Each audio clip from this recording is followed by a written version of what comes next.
नमस्कार। आज मैं अज्ञेय रचित एक सन्नाटा बुनता हूँ कविता की विशेषताओं पर बातें कर रही हूँ। सच्चिदानंद हीरानंद वात्स्यायन अज्ञेय प्रयोगवाद और नई कविता के ऐसे सशक्त और समर्थ कवि हैं जिन्होंने तार सप्तक का संपादन भी किया और उसके एक कवि के रूप में भी प्रतिष्ठित हैं। एक सन्नाटा बुनता हूँ शीर्षक कविता 1974 ईस्वी में प्रकाशित पहले मैं सन्नाटा बुनता हूँ नामक उनके काव्य संग्रह में संकलित है।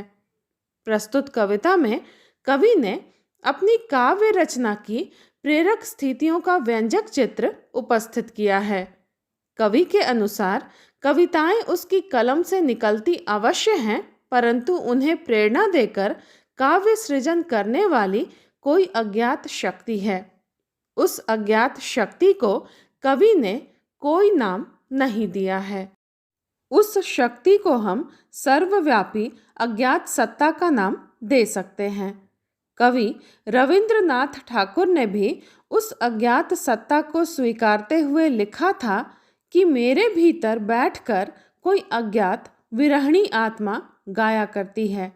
डॉक्टर हरिवंश राय बच्चन ने भी अपनी कविताओं के सृजन क्रम में उस अज्ञात और अप्रत्यक्ष प्रेरणा की कौंध या चमक को महत्वपूर्ण माना है। कई पाश्चात्य विद्वानों ने भी उस प्रेरक परमात्म तत्व की ओर संकेत किया है। कवि ने काव्य की रचना प्रक्रिया और रचनाकार की निर्वैयक्तिक भूमिका को कविता की निम्न पंक्तियों में अभिव्यक्त किया है। पहले मैं सन्नाटा बुनता हूँ, उसी के लिए स्वर तार चुनता हूँ। ताना ताना मजबूत चाहिए, कहाँ से मिलेगा? पर कोई है जो उसे बदल देगा, जो उसे रसों में बोर कर रंजित करेगा, तभी तो वह खिलेगा। मैं एक गाढ़े का तार उठाता हूँ, मैं तो मरण से बंधा हूँ, पर किसी के और इसी तार के सहारे काल से पार पाता हूँ। कवि के अनुसार पहले वह सन्नाटा बुनता है, अर्थात मौन भाव से काव्य प्रेरणा की राह देखता है, और तब भावी काव्य सृजन के लिए स्वर और तार चुनता है।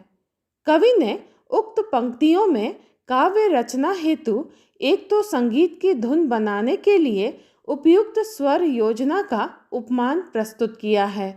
दूसरा, उसने करघे पर वस्त्र बुनने के लिए तार या धागे चुनने का उदाहरण प्रस्तुत किया है।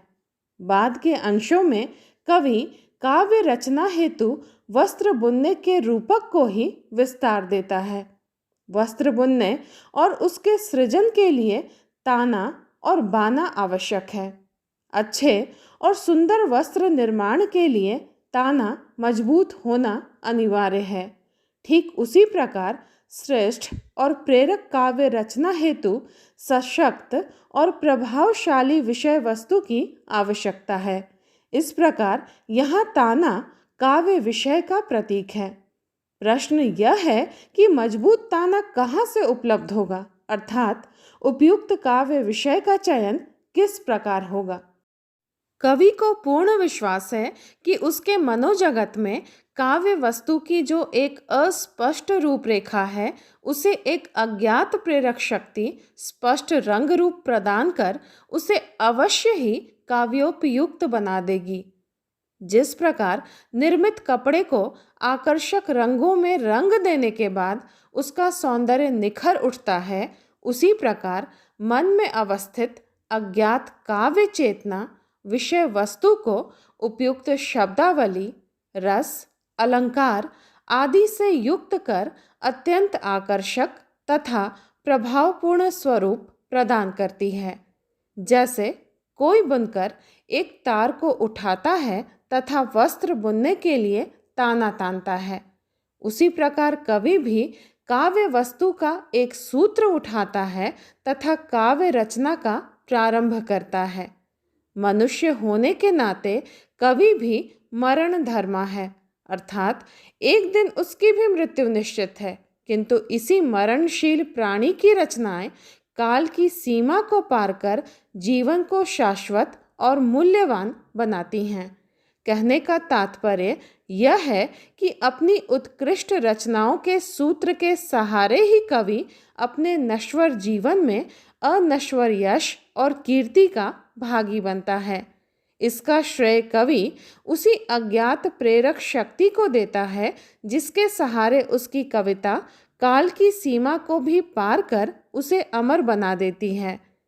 बुनकर ताने के बाद बाना डालता है और उसमें अपनी पसंद के रंगों वाले धागों का इस्तेमाल करता है, किंतु जब कवि अपने कविता रूपी वस्त्र का बाना डालता है तो कविता में आने वाले संपूर्ण रंग पूरी तरह से कवि की पसंद के या उसके चुने हुए नहीं होते। अर्थात कवि कुछ और लिखने की सोचता है, किंतु काव्य रचना के क्रम में उसके भाव किसी अन्य रूप में अभिव्यक्त हो जाते हैं। प्रकट होने वाले उन भावों पर जैसे कवि का किसी प्रकार का नियंत्रण नहीं होता। आवेग के क्षणों में अनेक ऐसे भावों को अभिव्यक्ति मिलती है जिनके विषय में कवि ने पहले सोचा तक ना था।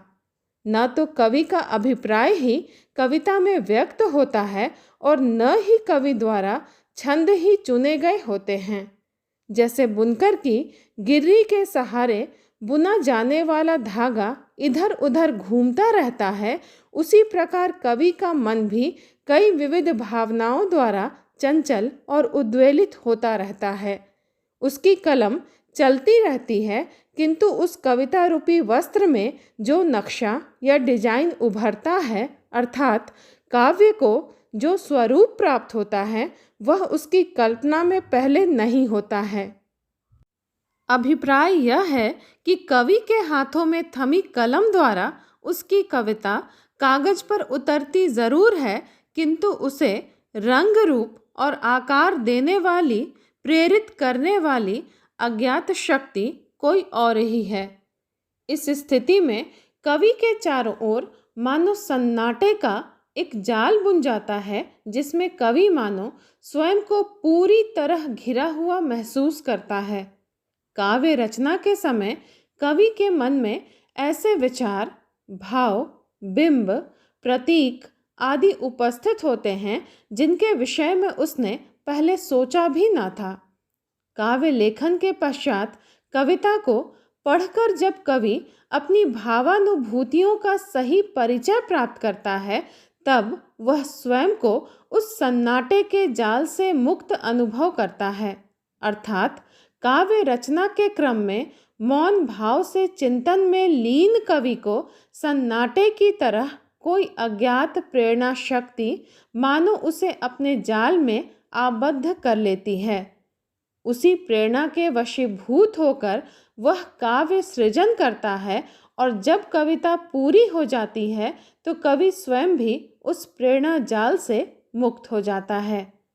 कवि ने उस अज्ञात शक्ति को कल्पक या निर्माता कहा है। कवि के अनुसार कविता में जो कुछ सृजित होता है वह किसी अज्ञात शक्ति की प्रेरणा से रचित होता है, फिर भी वह कवि का अपना है, क्योंकि वह कवि के मन में आकार ग्रहण कर उसके माध्यम से अभिव्यक्त हुआ है। काव्य रचना के क्रम में कवि को अपने अंतर हृदय से ही मानो एक आवाज सुनाई देती है, तो तू क्या कवि है? क्यों और शब्द जोड़ना चाहता है? कविता तो यह रखी है। अर्थात कवि को लगता है कि वह व्यर्थ शब्द जोड़ने का प्रयास करता है और कवि की संज्ञा पाता है। काव्य प्रेरणा की वास्तविक और प्रेरक शक्ति तो कोई और ही है।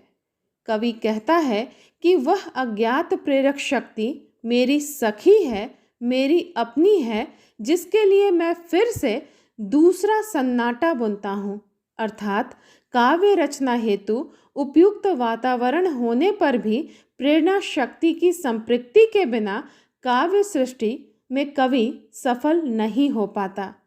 निष्कर्ष रूप में कहा जा सकता है कि प्रेरणा शक्ति के जाल में आबद्ध होकर ही कोई रचनाकार लेखन में समर्थ और सफल हो पाता है। रचना पूरी होने पर वह स्वयं को बंधन मुक्त अनुभव करता है। उसे अपनी लिखी हुई कविता पर स्वयं आश्चर्य होता है कि उसने ऐसी कविता कैसे लिखी। जो विचार, भाव, बिंब, प्रतीक, उपमान उसके चिंतन में नहीं थे, वे अपने आप कविता में कैसे उतर आए। बच्चन जी ने भी एक स्थान पर लिखा है, प्रेरणा का पवन कविता की नाव को किस ओर उड़ा ले जाएगा, यह स्वयं कभी भी नहीं जानता। उनके अनुसार प्रेरणा सशक्त हो तभी अच्छी कविता सृजित होती है। बिना प्रेरणा के रचना प्रभावी हो ही नहीं सकती। कई देशी विदेशी महान और ख्यात रचनाकारों ने भी उत्कृष्ट रचना के सृजन में अज्ञात प्रेरणा शक्ति की महती भूमिका को स्वीकारा है। धन्यवाद।